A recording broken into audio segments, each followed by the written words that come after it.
basketball confuses me. Your position is called small forward. Yeah. There's nothing small about it. Yeah. What? Guys, welcome to another episode of Jibber with Jibber. Today I got another special episode for you. We have the Lebanese Tiger joining us in the building. How are you? I'm doing well. You? Let's try and tilt your mic a little bit. I know that you have... All right. There you go. You got that deep voice. I want to make sure that I catch it all. Yeah. Thank you so much for coming down, dude. Pleasure. There's a lot of Lebanese people now who are waiting to watch this episode to see what's going on. I'm going to have to try and find some questions that nobody's asked you before. Yeah, let's see. So let's start from the beginning. What I want to know is, when you got, obviously, you've been playing basketball pretty much your whole life. Mm-hmm. When it comes to Lebanon, is basketball the main sport there? Yeah, definitely. It's the number one sport in Lebanon. So what made you want to play basketball? Is it the American influence, or is it kind of like a... Definitely, Michael Jordan was he was always an influencer and a role model to me. And back in the days, that's who inspired me to play basketball. Plus, the passion for the game. Yeah. I used to play football and basketball at the same time, but the passion went to basketball. Yeah, it's in my blood. So it's in your bloody bones by the looks of you. Yeah, exactly. So I started my career really early when I was young. So it was a successful start. And then, we kicked off. We won Asia Championship, Arab Championship, went to the World Championship, played overseas in Europe as well. So it was a fruitful career. We're not going to finish it like that. There's so much that happened in between that we have to go right back to. So when you signed at 17, right? 15. 15. Yeah. What was the general age for the basketball players at that time? I was probably the youngest to sign professional. You were the Ronaldo of the basketball world. The first division. It was really a message that I was trying to send, that young players can make professional teams, and they can make and build their own career. By working hard and all what I've done as a dedication, commitment to the game. It's nice that I'm seeing young people into the game and trying to achieve something from the age of 14, 15 years old. So that's my message. And yes, I was 15 when I started professionally. And does it, being in, again, I have this very warped idea, because I know originally I'm Lebanese, but I've never been to Lebanon before. Okay. And see that look you just gave me, everyone gives me that same, it's like no. So I don't have a grasp on, how it is up there. What is the Lebanese league? Do they pay well there and everything like that? It's a decent compared to the region. Probably the highest paid players in the region. It was good. Last 2 years it's really bad. Everything went down. There is no contracts anymore. Contracts are really cheap compared to the market and the dollars and the race that's happening. So but it was definitely one of the best in the region. Yeah, because when growing up, I was always into football. I wasn't into basketball as much.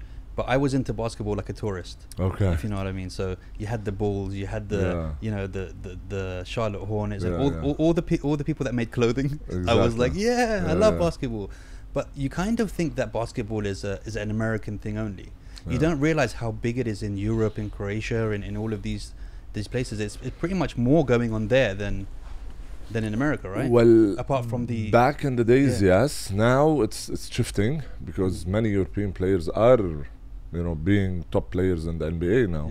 So the eyes are going a lot into Europe because they're finding out that there is really big talents in Europe coming to the NBA and doing really good job making the All-Star game, making the top players in the league. So it's shifting a little bit than before. And so my wife was playing in America. She's much taller than me as well. So when we're walking around, it's ridiculous, bro. It looks wrong.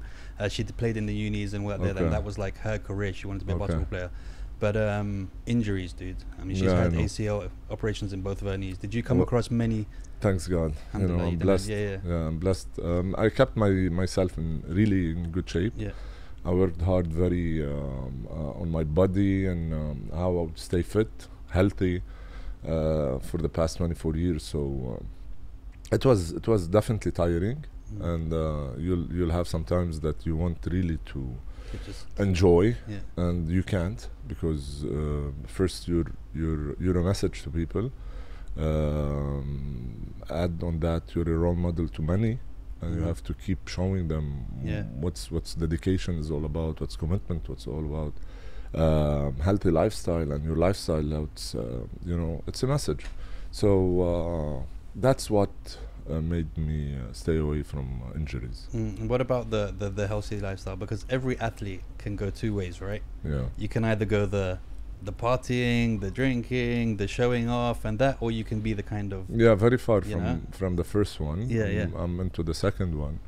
Very dedicated, very committed. Wake up early in the morning, go practice, have my work, my office, everything, and then afternoon do the team practice. So it's come back home. I'm a family guy, so I was more dedicated to the game and shifting and holding the Lebanese national team on my shoulders as well. Many other players did the same.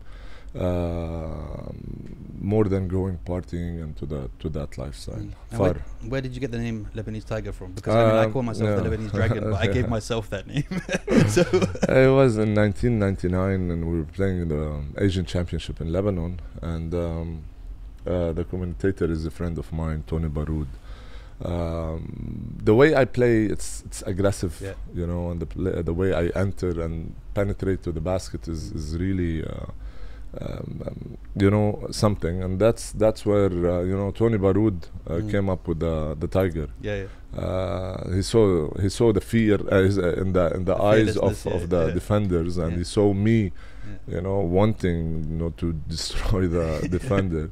So he went out with this nickname. Yeah, it was nice. It was it's not a bad name to have. No, right? This is my best, definitely, nickname. Yeah. So where did you who was your inspirations growing up? I know you say Jordan, but is there anyone play-wise, like is there anyone you modeled yourself after, or is there anyone that you kind of like, okay, this is the way I want it? No, I was into Michael Jordan's game, Tracy McGrady's game. Many players that they did this, a huge impact on me. But I created my own game. Your own style. Yeah.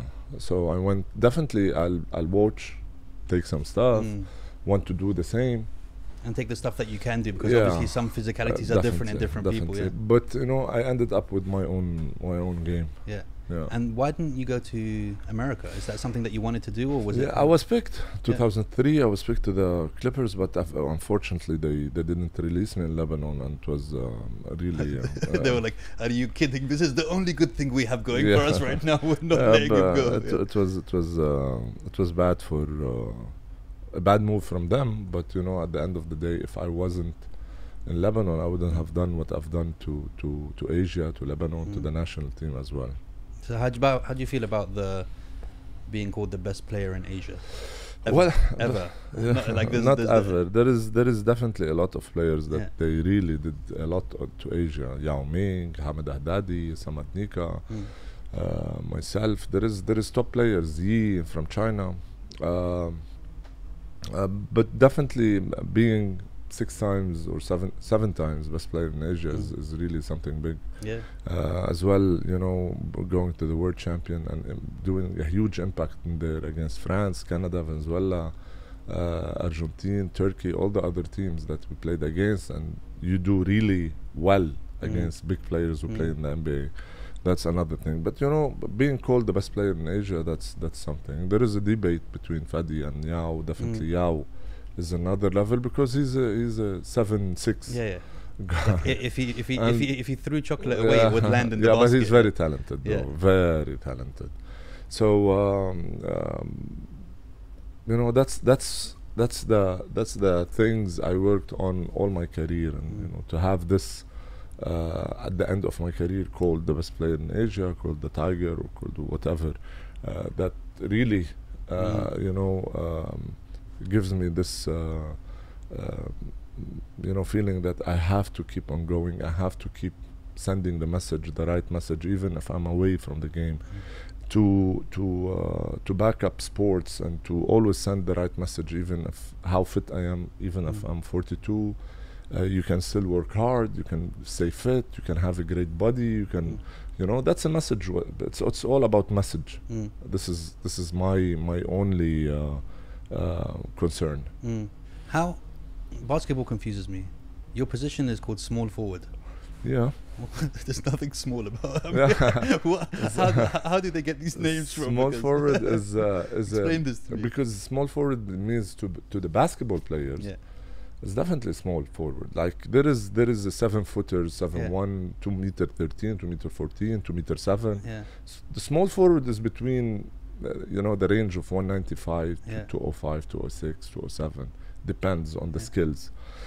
So that's why he's called a small forward, not a forward who's really bigger and play under the basket, you know, and he's more, you know, inside more than outside. Although now the game shifted, everybody's playing inside and outside. So that's why they call it. And now they call it a three-man, more than a forward or, you know, a three-man or combo guard. Yeah, and then you get like the glitches in the matrix like Muggsy Bogues. Yeah. And I mean, I don't play basketball. But I feel like if I did, because I do a lot of other sports, I feel like I'd be a Steve Nashy kind of player, because I like the way he's very cheeky. He's very clever. There's a lot of vision going on. There's a lot of things happening outside of what you think is happening. He's very clever. Yeah. So as far as I'm concerned, I'm Steve. I'm Steve. Lebanon Steve Nash. If I started playing, that's a big name. You know, Hall of Famers. We've got to get you in the Hall of Fame too. I'll make some calls. Don't worry. And another thing that fascinates me about basketball is, in every other sport, when you get people this tall, they have no coordination, they're like oafish, they're very kind of like, and when it comes to basketball, it's like they break the chain of, because they're so coordinated, their timing is amazing. That doesn't usually happen with giants. The fitness, usually. The fitness. That's the way, you know, fitness is about now. You know, 60% of basketball and any other sports is your fitness ability.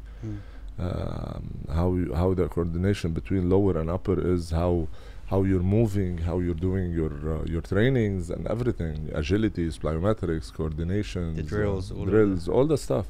It changed a lot. You know, they're working on the coordination between the upper and the lower, big guys as well, the small guards. So it's shifting. Now everything is in the fitness industry. It's not like before. Fitness have a huge impact into the sports now. It's evolved, right? It reminds me of Rocky, like when you see him training and then you see Drago and he's under all of those things on his heart and he's getting done, and it's like very specific and sports science related now. What was your favorite thing in training, and what was the worst thing in training? The one drill or the one thing that you remember that you, every time you came to it, you were like, oh, I'm not this I like weights, man. I love weights. You know, my trainer he used to have really hard times and bad times with me because I'm into weights. I love, you know, lifting and doing. And, you know, when you have to be an athlete, you know, specific basketball player, you have to do stuff definitely into weights, but different types. A lot of functional stuff. A lot. And my worst was the plyometrics and the agility stuff. You know, because it's part of what we should do.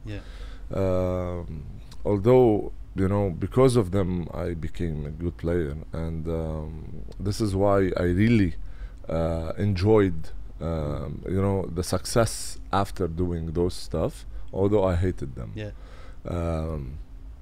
But weights, man, my favorite. Weights straight up. Now I'm into weights. Thank God, you know, I stopped basketball. Now I'm all bodybuilding. Exactly. Did you ever do suicide drills?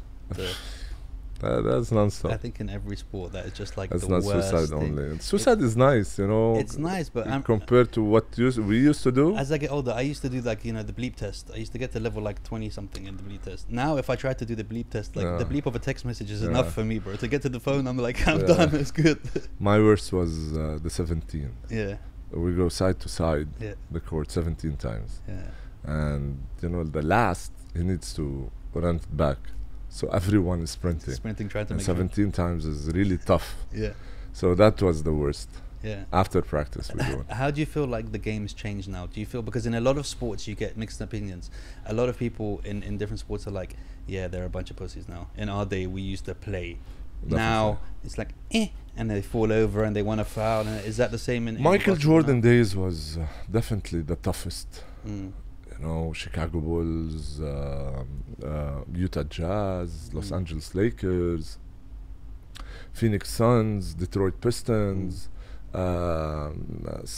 Seattle Sonics, you know, Blazers. It was Houston Rockets. every team was good. It was like hassle, instead of just like one team. New York much Knicks. better. Yeah. It was a hassle. It was a bloody game. There is no easy basket in it. The game, the rules changed a lot, so it's more open now. It's more a scoring game, as you know, a defending game. Before it was all about defense. Definitely, you'll have really good offensive players that they will break any defense, but it was all about defense. It was all about hard fouls that, you know, you can't go to the basket that easy. And they made the Michael Jordan rule. So definitely it's softer now. Much softer, right? Yeah. Back in the days it was tough. I like the way you corrected yourself. You were like, it's softer. No, Yeah. I don't want a clip of me saying basketball is soft now. Yeah. Do you Softer now. Yeah. Do you think that when people start comparing people now, the LeBrons and that, when they start comparing them to back in the day, they can't, because the game was so much different in a sense where out of every five were monsters against 5 monsters, where now it's just like 2 are monsters and the other 3 are a bit not. I'm not into I'm not, you know, I don't like to compare players because every player has his own identity and the impact that he've done to the game and what he've done as achievements. Numbers, you can break numbers anytime. It's not about breaking numbers. It's about the impact you bring to the game. It's not about the size. You know, you have size, you can break the numbers. Russell Westbrook broke all the triple-double, achievements. Yeah. You know, but compare him to really the top players, you cannot. So it's not about. I like LeBron. But definitely his size helped him a lot. Take his size away, he cannot do the stuff he's He'll doing be now. me. No, I mean, even if he's thinner, skills wise, he's not skilled as you know as Kevin Durant. But you know, Michael Jordan is another level. Michael Jordan won 6 times NBA, stopped 2 years in his prime, which he could have done another 2 more. Definitely another 2 more. And his mental toughness is beyond expectations. I've stayed with him 2 months daily, practicing together daily. I've seen the guy. I've seen how he acts, how he talks how he dominates. How you know he's losing is not in his book at all. So he's a crazy winner, and his mental toughness is out of this world. I learned a lot from him, and you know, this guy is something. Besides his skills, talent, everything. There is, you know, if you want to pick dribbling, shooting, jumping, layups, finishes, whatever, defending, scoring, there you will find in every category better than Michael Jordan. Combine them all together, with this, don't compare. So for you, best player of all time? There's no other. No one close. No. Ever. I mean, I will ask anyone in the world now. Anyone in the world. You have 2 seconds, 5 seconds left on the clock. Pick one player to give the ball to. Yeah. If anyone in the world will choose, other than Michael Jordan, he'll be deadly sick. Yeah, even not in a basketball term, in what he did in regards to, if you went and found someone in the Himalayas, just a guy who carried goats up the mountain, Michael and Jordan. you said to him, name me a basketball player, he's going to say Michael Jordan. Definitely. His impact after the game was better than the impact during the game, because he's an owner for a big team, Charlotte Hornets. That's one. Two, his brand is one. It's definitely probably the best brand in the world. It's known in space, I'm sure. Yeah. His value is big, very big. So, say Michael Jordan entered this office and LeBron James entered this office, you would be impressed. The impression that Michael Jordan will bring you is when he met me first time, and Tim Grover was introducing me to Michael Jordan. I couldn't say my name. No way. I swear to God, I couldn't. I freezed probably for 10 seconds, and then he tapped me on the shoulder. He's like, "Okay, it's okay, it's fine." Yeah, he's probably used to it. I was like, you have to know something. My 4 walls in the room and the ceiling is all posters of you. All. There is no, white walls. No gap. Yeah. No. So he was laughing, and we got into, really hard 2-month training with pickup games afternoon, always selecting me in his teams. So it was a blessing for me. This is probably one of the best things that happened in my life. So this is the time when you were going for the Clippers, right? Yeah. And you were there. Yeah. So you went there to train and get ready, and then in the end, Lebanon was like... Tim Grover invited me when we were preparing for the World Championship in Chicago, the national team. So he saw me because we rented his courts. And this hoops is for Michael Jordan, where Tim Grover trains all the athletes, fitness and basketball, all the basketball players. So we were in Chicago. We wanted to do the training camp because the World Championship was in Indianapolis. Part of our tour was Chicago. We were practicing. Tim Grover saw me, and he told one of the guys that they know us. He's like, let him finish the World Championship, come back directly to Chicago. It's like, the guy cannot afford paying $8,000 per week. That's $32,000 per month. He's like, bring him in. He's free to go. I want the guy. I want to train him. And there where I went to the World Championship and I destroyed. And I was, ranked 5th in the World Championship in scoring, the 6th in this assists, the 1st in steals. I really did a really good job. And then I flew back to Chicago, where we met, and me and Michael Jordan, and met all the other players: Ray Allen, Antoine Walker, Charles Oakley, Juwan Howard, Michael Finley, Tim Hart, all the big players back then. And practice in the morning, play pickup games in the afternoon all together. So it was really something. I loved it. Not a lot of people can say, I had a couple of pickup games with Michael Jordan. At all. You have pictures of this and footage for yourself, right? Yeah. Yeah, amazing, because that's something that is worth. Where's the word? Yeah, the world. So okay, and then so in Lebanon they were like, well, we're not releasing you from your contract. How did that feel? Bad. I was crying. Going back from my vet camp where Los Angeles Clippers were hosting at vet camp preparing the season. I was picked in there, and we were flying back to we were preparing, and then I was in Staples Center practicing, and then my agent called me and said they refused to release you. So I had to go back to Huntington, where I stay, and this 2 hours drive. I was deadly crying. It was really bad. But then, I said, I have to go back, do my thing. And I've done what I've done. And now I don't regret it, because I have a nice family.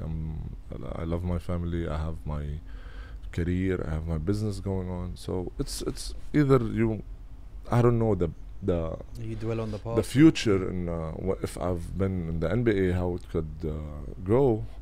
You know, I've done this successful with an amazing family, and you know the family better than anything will happen in the world. For sure. So that's why I'm happy. But my thing is, where it's Lebanon, isn't there a way that there could have been like a, just let him go hit? No. It was politics. Yeah. It was many things included in this, challenges, politics, stuff. And there was no way. No way. No matter what you did, they weren't going to have it. No. Wow. Yeah. It was something, you know, but I'm happy. But at least you have I did get chosen to go. I definitely. did get picked and all that definitely. You know, even without this, playing the World Championship against top players and really showing them the value of who I am is, you know. It's awesome, man. Yeah, definitely. How good is Yao Ming of a player playing with him? Huge. Yeah. Unstoppable. Really. Really skilled. You have no idea how skilled he is. He's 7'6". He can shoot the ball from anywhere he can post up. He's a big player, and you know I believe he's one of the best big guys that ever played in the world. Oh. Yeah, definitely. And what would you say is the highlight of your career in terms of France. memories? France. Yeah. 32 points against France, winning the game. That's something. You know, Canada as well. Asian. The record I've done in Asia in the final against Iran, playing the Asian finals and having 42 in the final game, scoring 32 in the second half. Wow. We were down by 9, and then I went off. The Tiger came out. I told the team, just have fun second half. Yeah. Just watch and have fun. In the briefing. So the coach was where we were warming up in the second half. Before we start, he was chewing the gum really hard, non-stop, and I saw how stressed he is. We were down by 9, playing the Asian Championship, top team, against top team, national team of Iran with 2 big imports. So I came to him, you know, tapped on his shoulder. I told him, mark my words, we're gonna win the game, and stop stressing yourself. I told him, mark my words. And then I went really off in the second half, having 32 points. I had 63 points in the second half. I was. They asked their coach at the end of the game, was like, Coach, why did you sit in the last 3 minutes? Didn't coach anymore. I said, man, to be honest, when you see the Tiger going like this, just don't coach. Sit down and, you know, lose the game. Yeah. So it was funny. We were and then, you know, press conference after. So that was one of the best games I've played. And in a national team, who would you say was the hardest national team to play against? China. As Asian, China and Iran. They were definitely amazing, right? We were ahead of Iran for a certain time until 2007 when they beated us in the Olympics, while we beated them 2 weeks before 3 times with 21 points, 15 points and 11 points. We went to that game in the final of Asia. We lost the game by 2 points. It was from our hands. They didn't win, we lost. And they, you know, that gave them the boost. Yeah. And we started, you know, going down. Many management, you know, when the team starts being shaky, you have to have the right management after that. So the management was shaky as well. So that's where we lost it. We were 2, 3, top 2, top 3, top 2, 3, and then now China was unbeatable with Yao Ming.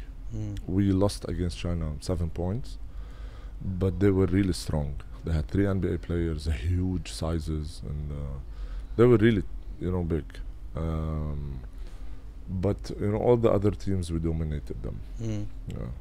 That's insane. So why did you stop with the basketball? Where did it come to where you were like, okay, that's business, work, family,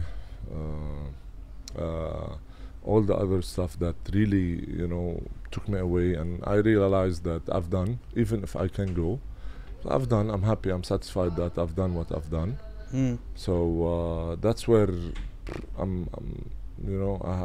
took a decision that I have to shift. And that was before you went to Turkey, or this is now, last year, 2 years ago. Typically, what's the age of a basketball player? It depends how you feel. Yeah, how you feel. If you can still go, you can still go. Yeah, mentally, if you can take it or no. That's it. Okay, and then you came here, and then tell me the process of Champs now. Yeah, exactly. I opened the sports club Champs. It's a nice, huge complex where it's one-stop shop.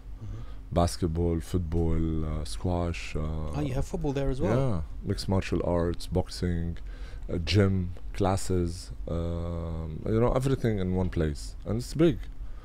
We have our academies, we have our rentals, we have our memberships. Fitness is amazing, gym is amazing, MMA is huge, and the boxing arena. So the squash is nice. So everything is in one place. And I've been in the process of building Champs since 6 months. Last 2 months, January 16, I launched. My academies and the schools were on since January 2019. Couple of schools were running our academies then. And I took the decision that I have to be in Dubai for many reasons. I wanted to do this before, but I couldn't because I was playing. Now it's the right time. Now it's where I use this message I'm telling you about to develop really all kind of sports in UAE. And I'm having the backup from Dubai Sports Council, federations, the government, and everything. Thanks God, because we're doing something really nice. Yeah. I didn't realize. I thought for some reason Champs was just a basketball, place for basketball. So with these academies, are you planning on kind of like building the players and then sending them out to play somewhere else, giving them opportunities to go outside? This is the reason why we're doing. It's all about development. Even in sports, if you enter Champs, we have to develop you. If you want to lose weight, if you want to get fit, if you want to be a bodybuilder, you want to be an athlete, this is what we do. It's all about development, and this is where my team are well trained to do that, and with the supervision I'm having inside Champs and an amazing team working with me. And you're there a lot, right? It's not like you just open a business and I'm just this is my thing, and there's a name behind it, and then they go. You're actually always there, right? Daily. Yeah, we have to go down there. We'll do a session together for sure. Pleasure. For sure. So what's the typical ages of people that you like to train? Where do you see them where you're like, okay, I want to catch you now? It's we have 4 until 55, 60, 65. Academies 4 to 16. I was going to say I'm sorry to say you, but the 65 ones are not going to make it. No. Unless there's a veteran league of basketball around somewhere. There's no money coming your way, guys. He's pulling the wool over your eyes. Well, if he promised you the league, you're not getting in the league. No, we're talking about fitness. But basketball and football 4 to 16. Okay. Is where 12, 10 is where you start building on them. 8 and 7, 8, 6, 7, 8, you start the basics and put the right base for them to kick off, and then you will monitor them time by time, how the development, how the improvement, everything is happening. And do you have any players now that already you're like, this guy's there is a lot. Yeah, definitely there is a lot, and we're working on them, and we're having our teams as well. So we have our elite teams, and we have our intermediate and beginners as well. Nice. And leagues, everything there? The league is not yet. We're gonna do some, and with the help of the authorization I mean, now, you chose a strange time, but I guess it's because you're the Tiger, you don't care. But Corona was like what a time to open a business and start something up, but right? Thanks God, everything happens for a reason, and we're lucky. We're having big support from people. People are seeing the difference inside Champs, what we are giving, what we are doing as program, curriculum, schedules, activations, events, all the stuff. It's all in there. Even the fun stuff, the birthdays we do, everything is falling in the right way. If there was a book written about your life, what would it be called? I don't know.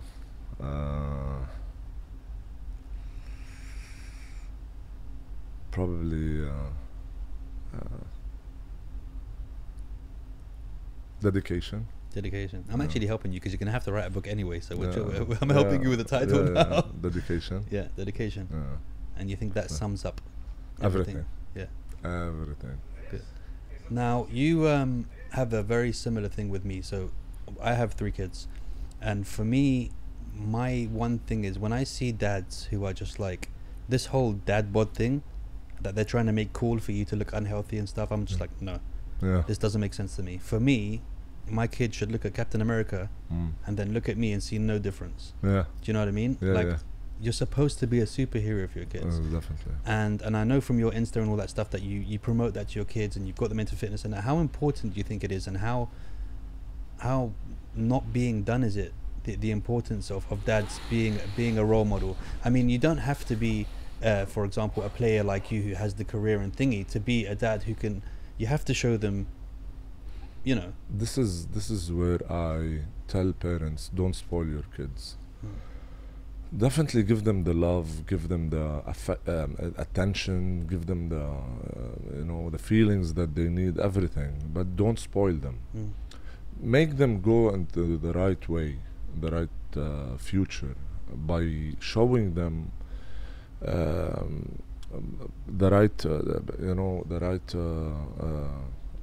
times they need to spend in sports, how they need to do it. Even if you're not an athlete or a sports freak or whatever, take them to sports, show them that you're supporting them, because this is the life you want your kids at least to take, not as an athlete or a future, but to keep them away from all the other stuff, the bad habits that's happening in the world.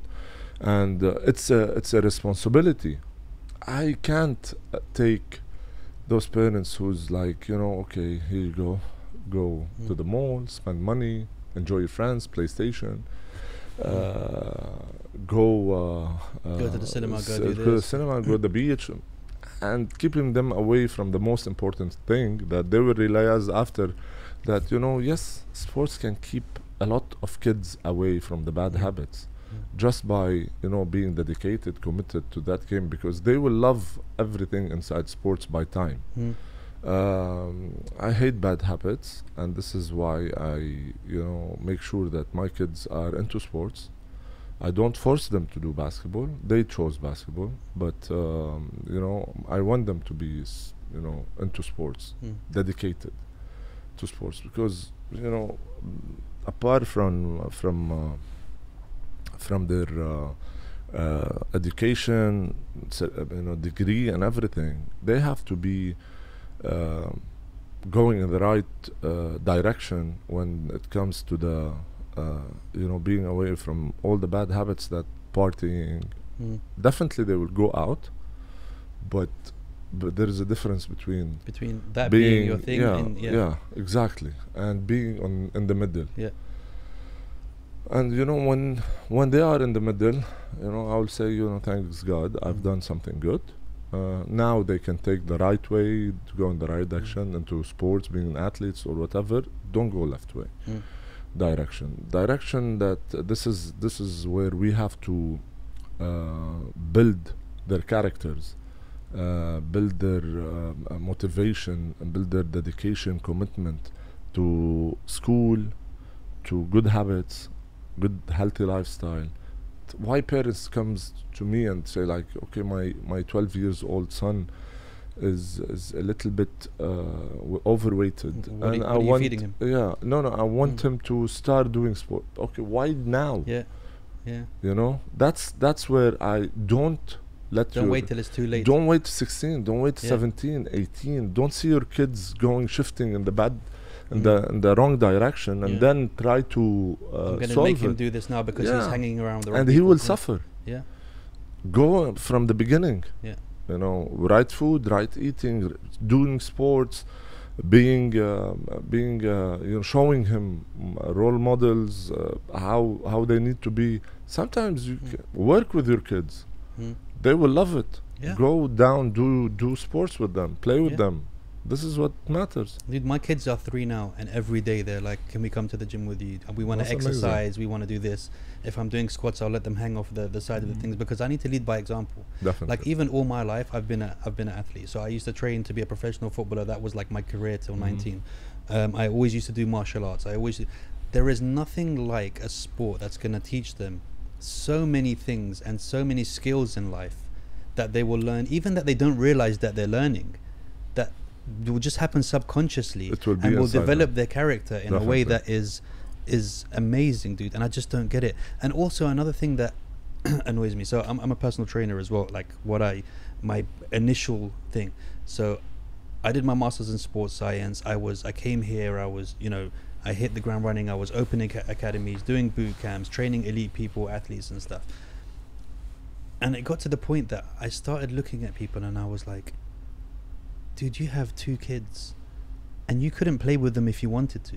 You'd be out of breath on the floor, and then you'd just be like, go play. No, that's not how a child should be raised.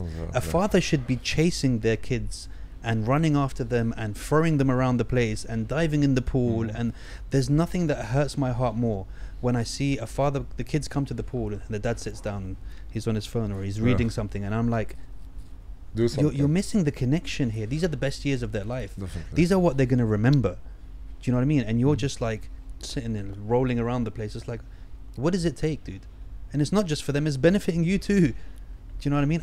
I can't stand it. It's just like now I'm fit, and when even at my level of fitness, I'm still getting tired. I can't imagine some of these people. Like every day I'm doing jiu-jitsu with it. They're only 3 years old, but to them jiu-jitsu is hilarious because they get to try and jump over me and tie me up and jump on top, and then I'll close them, and I'm like, you're trapped now, and blah, you know.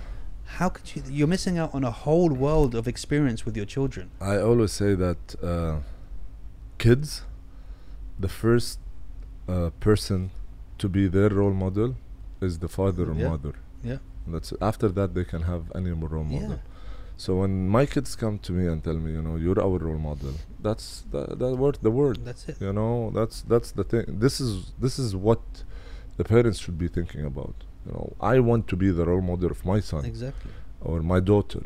How? Showing them the right way, direction, showing them that we are, doing this, working hard, even at your work. Show them that you're working hard for them. Show them that this is what life is all about. Even if you got billions of dollars in your account, don't sit around and spoil your kids. No, show them that you became this because of the hard work. So this is really, there is a debate in this, and I always hate to see parents not giving not leading by example and not giving a damn. And you see this a lot, because I always noticed when I was younger, all my friends that were super rich, they were socially awkward when it came to anything physical, or you know what I mean. It was like, they had everything, they had all the nice clothes or whatever, but whenever we played a game of this or that, they were always just like confused. Like they don't want to go there. They don't want to go, they don't want to do this. And I'm just like, it's the same with my friends, dude. Like I have maybe 2 or 3 friends in this country, like I can count them on my hand. If my friends are not like me, I don't want to. You're not my friends, dude.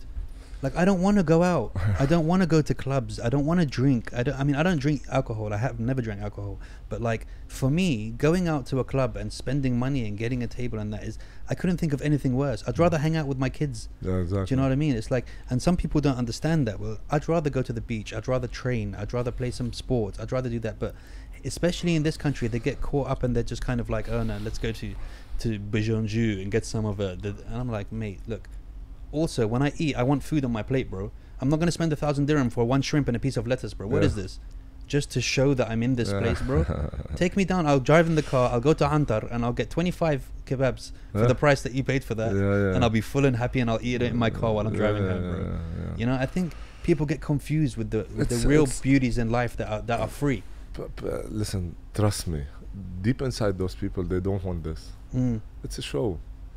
It's, you know, it's an image they want to show people on media, on whatever. That we're cool. You know, we're in this place. We're part of the cool gang. We could have been in the best places in the world.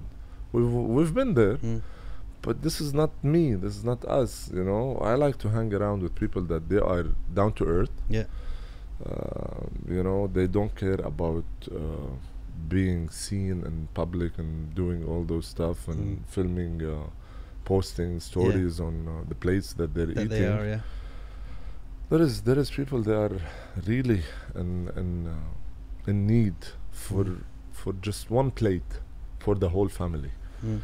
I will not post something about food. I will post about my family. I will post about my kids, about messages, about training, about, you know, stuff. I will not post things that will really hurt other thousands of followers we have, and they are in need for one plate. And you know, it's all about education. It's all about how you are built and how you are raised, and what's the message you want to send out of your social media, and as an influencer, as whatever you want to call it. Influencers are now probably everywhere. I don't even know what. Do you know the funniest thing is now? I was speaking to a friend of mine. So a friend of mine, his name is Fadi El Khatib. Now this guy, he's a beast, dude. He has 10 Guinness World Records. He's a pilot. He drives boats. He drives F-150 planes. Wow. He's a skydiving champion. He's the only Iraqi that's been to the edge of space as a cosmonaut training and blah blah blah. And he doesn't even say anything specialist or anything on his profile. Then you get someone, I don't know what they do, bro, but they all put, you know, specialist or whatever. And we're having a conversation. He was like, do you know that like doctors they'll study for 5 years, then they'll do an internship for 3 years, then they'll do another 2 years before they can call themselves a specialist. Then you get someone who just opens a face salon and they're like, you know, specialist. You're like, well, this word is thrown around like it's nothing, bro. It's like, what are you? What are you doing right now? Nothing. Like, what are you doing? Joking around on media, calling yourself influencer. For influence what? What are you influencing? The worst is when they say, what do you want to see? Well, you tell me, dude. You're influencing me, but why are you asking me what? I'm not doing your job for you. Yeah. Do you know what I mean? I mean, I was the same back in the day. So before, I used to do a lot of fitness posts. I used to be sponsored by PhD Nutrition and this and Adidas and this, and I did the cover of Men's Health, and I'd put all these pictures of me shredded as like I'd look like a giant erection, bro, just like like that, veins everywhere and like 5% body fat. And then after a while, I was like, what am I doing? Like, who am I benefit? I had so many followers, but then I was like, I don't even know what to write under the post anymore. It's stupid. Yeah, for me, I sometimes post this, not because I want to post about my body. No, but you're not posting it. You're posting it differently. The way I've seen your post, mine was like, these are my abs from the left. These are my abs from the right. Exactly. Look at these. These are Saratas. Anna, my only message out of this is because, and I want to tell people to inspire people. Go work out. Yeah, and you can be a dad and a father and a business owner and a 40 years old man. You can go be fit and stay fit and work hard and every day I'm showing people on stories that there is no excuse. If I wake up early, I have events, I have 3 hours of sleep, hit the gym after all the stuff that I'm doing in the day. There's always time to look after yourself. It's all about message. It got to that point. That's what I was saying. So I got to the point when I was like, I just deleted the whole Instagram. I was like, I'm not doing this anymore. Exactly. What am I doing it for? This is not pure. I feel bad. I'm putting something and I'm writing a message underneath it, and I'm like, what the hell is this message got to do with a picture of me doing bicep curls? And it got to the point that it's the hate. I started to get embarrassed. I was like, no, this is not me, dude. Like inside me, it didn't feel right. Telling people, take this protein shake and take this and I didn't even take them, bro. I was sponsored by them. I'd maybe take the pre-workout, but I was promoting stuff that I wasn't taking, and it got to the point that I was like, no, this is bad, dude. Exactly. I was like, nah. That's why I don't promote. I was like, nah. There is a lot of companies that they hit and they want to promote. And it's like, if it's not part of me, of what I do in life, exactly. Why? Take it away. You know, we say that, what you believe in, do. Don't do something that you don't believe in. Just now you have to do a shampoo ad. It's like, no, I'm not doing shampoo. I don't even use shampoo. I just put some soap. I'm always bald and I don't need shampoo. And there's like, grow your hair. And then put the shampoo on. I was like, no. No, I'm not doing something I don't believe in. So that's the difference between someone and someone. And like my TikTok, they were like, do TikTok. I was like, I'm not doing TikTok, dancing TikTok. Doing the singing stuff. If I will do TikTok, I'll do my own TikTok. My own challenges. It's all about challenges. It's all about sports. It's all about fun stuff. That it's me, Okay, now you go to my TikTok, you'll find out that I'm doing challenges, all fitness challenges. People are loving it. I was for a month. My TikTok challenge was, on the first, leading in the Gulf. So that's what it's all about, showing people, and everyone was doing it. Okay, now you motivated people to do the challenge indirectly. It's fun, it's nice, people can do it. Now we're going a little bit, making it hard and hard and hard as a challenge. So this is what's all about, I understand that people loves to go see people doing voiceovers with the TikTok, singing, doing stuff. It's nice, but it's not for me. Not for me, not what I believe in. So mine is a message always. I think that's really important, to be able to recognize social media for the tool that it actually is, and what it can be used for. Huge debate, huge. Because I feel like in one side, social media is the death of society. And on the other side, there's people that are making a difference. So it's overrating people. Big time. I mean, overrating people. A lot of people don't look like they do as well. It's insane. And the worst thing, that I had to speak to one of my friends about this. She's putting filters on her kid, and her kid is like 1 year old. And I'm like, do you realize the damage you're doing mentally to this kid? Because when they see themselves, they're seeing themselves looking different. And they're growing up, and it's just like, and it's every day they're doing the post. And I'm like, and then I realized, I said, do you realize that in the last 6 months of you posting your stories, you haven't put one without a filter on your face? That's nothing compared to people opening for their kids an account and start promoting their kids. I mean, the kids, there is a friend of mine, he's a comedian and on social media. His name is Rawad Nader. So there's one post that he've done a video. It's like, girls, I cannot believe you. I cannot believe what you're doing in the society.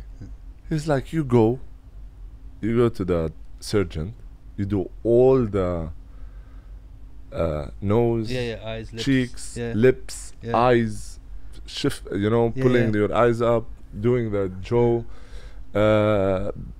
boobs, butt, slim, packs, everything. And then you've done all this. You put a filter on. No, but before that, you go do makeup, full makeup with eyebrows and everything, and you wear your clothes, and you go to Snapchat and you put filter. It's like, man, and you know what he've done? Okay, he he did put his phone on while he's speaking. After he say like, you go to Snap and you do filter on your Snap. After doing all that, he caught his shoes and he was hitting the phone with his shoes. It was like for 5 times, 6 times, like, you know, and then he grabbed the phone. I was like, I cannot believe you. Dude, it's insane. And I don't know what's going on mentally in their head, bro. Trust me, I'm not even that. Coming from a fitness industry, seeing these women, and I'm sorry, all of you ladies, if you've had a fake butt and you think it looks real, all of us know it's not. There's like, they don't know the mechanics behind it. To have a certain ass, you need the quads and the hamstrings to match. You're not going to reach that without them building. It's impossible. It won't happen. It won't happen because what the workout is going to stop on the quads and hamstrings and then go straight to the glute. It's not going to happen, dude. Listen, I'm fine with if they want to do a surgery for their boobs. I'm fine with That's it. fine. Because but don't do your butt if your legs are thin. Like this. If you're that and you have, it looks like you're wearing a nappy. Yeah, it looks exactly. like you, not just a nappy, a full nappy. That's okay. You wanna do your nose, it's fine. You wanna do your eyes, it's fine. Stuff that is personal, like for example, because stuff like breasts and stuff, a lot of girls, they get bullied when they're younger and mentally, you know, if they have very small breasts. That's fine. You can understand it's a personal thing. But I mean, the butt, there's no need for a butt. If you wanna do your boobs, you can change. You can change the rest of your body by training and eating well. You cannot grow your boobs by working out, chest press. You know, it will not grow. Okay, but your butt, your quads, your hamstrings, they can be built with fitness. But it's lazy. You wanna waste quick. your? They want it quick. They want like it quick. you know, with due respect to the EMS. With due respect to the EMS. I spoke to someone about that as well. I hate this thing, bullshit. Man. It's the fibers of your muscles are getting hurt day by day and day by day. And the thing is, and I'm gonna say this now, these kind of companies have contacted me before when I was really ripped in the best shape, and they were like, we would like you to do an advert for us, as in put on the stuff and do a training and we use it. And I was like, no, I didn't get like this by using that. But that's what they do. They get people who are in great shape and they put the machine on them and they make people think. And I think in the fitness industry there's a lot of lies. There's a lot of people, you know, there's like before and afters. It's like this is what made me hate the industry. Like it used to be my life and now I hate it. I just don't enjoy it anymore, seeing it. These trainers, and everyone's a trainer now, or somebody does a couple of cycles and they're a trainer now. They don't know anything about training and about the body. They get someone naturally and try and train them. They don't know what they're doing. You get you know, before and afters, and I'm just like, okay, this one you have different lighting, this one he is much further back standing, this one he's pushing his stomach out. It's like, you're not fooling anyone. If you want to do a before and after, stick them right against the wall. Literally back against the wall, feet against the wall, standing straight, and take the same picture in the same place. Not like I want it marked on the floor. I want a big X and I want them to stand in the same place for the next one. There's so many tricks in the industry now, angles, and dude, I've seen girls stand in ways that it looks like they've been stung by a bee or something. It's like they take a picture and all of a sudden their body changes just before the picture, and I'm just like, do you not feel as stupid as you look natural. Right now? Just be natural. You look so and it's like, and the way they do it, I'm like, just be natural. That's it. Dude, I don't get it. But the one thing is that this whole social media thing is creating in 15, 20 years time, we are going to have the best photographers in the world. Because I'm seeing kids now, and I saw this and I got so angry. So every day I train in Jumeirah Beach Hotel and I walk down the beach past the Burj Al Arab and all the way down. Do you know how many mums I see that have the kids sitting there taking pictures of them? And I reach the other side of the beach and I come back and they're still taking the pictures. And for me, it's strange because to me, I would want that picture with my twins with me. I would want the boys in my picture. I don't want to take a picture standing next to the Burj Al Arab. That's stupid. But to have the memory of the boys with me in the picture, that's right. Not one time do I see these people put their kids with them in the picture. It's like, why are you taking this picture for? Like, your poor child is sitting there, angles, and you're going back and you're saying to them, no, take it better. What do you mean, no? They want to swim and go in the beach, the kids. They don't care about your pictures. It's insane. Yeah, it's something, you know, just be natural. Do what you do. Today I posted with I woke up and I went down. My daughter was down. I grabbed her. She hugged me, and she started kissing me. You know, we have the game. Like I just call the features and start like kissing them. So I felt like, this is I want to post this is life. Yeah. Show the interaction between the connection. Yeah.